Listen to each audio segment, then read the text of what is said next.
Bose sir. బోసు నాకు సురేష్ బొబిలి ద్వారా పరిచయం అయ్యాడు సార్. ఒక డిఫరెంట్గా ఉన్నాడు మనిషి అని చెప్పి అనుకున్నాను. కానీ జీవితం ఉంది ఇతనిలో, ఒక తడి ఉంది ఇతనిలో, వీడు మట్టి మనిషి ఇతను అని నేను నమ్మిన.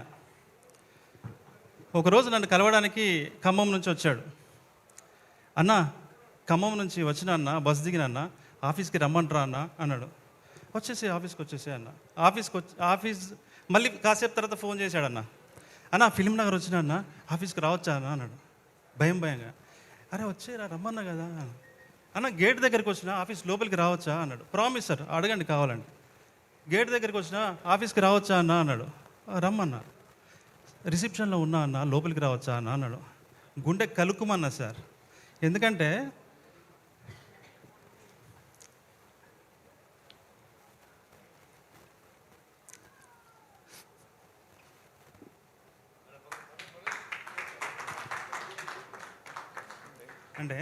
ఎందుకంటే సేమ్ నాలాగే అనిపించాడు సార్.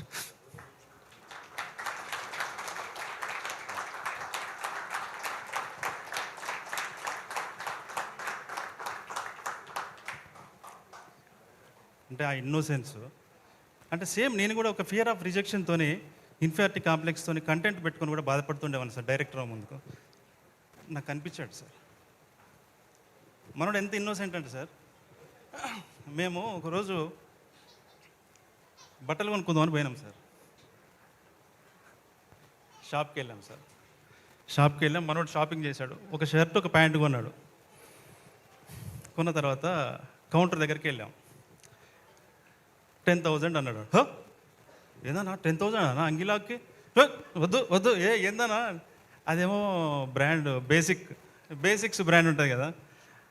అరే ఇట్లా ఇక్కడ ఈ బ్రాండ్ ఇంతే ఉంటుందిరా, ఏం కాదు తీసుకో పర్లేదని నేను. పోనా 500 షర్ట్లు అవుతుంది. వద్దు మాకు వద్దు అన్నాడు. వాడు ఇట్లా చూస్తున్నాడు. అరే అది అంతేరా, నీ బలవంతంగా తీసుకొని వచ్చిన అంటే అంత ఇన్నోసెన్స్ సార్ మనోడు. మీరు చూస్తూ ఉండండి. నెక్స్ట్ ఒక మారీ సెల్వరాజ్, ఒక వెట్రిమారన్ నితిన్ గారు అన్నట్టుగా మీరు చూస్తూ ఉండండి, రాసి పెట్టుకోండి.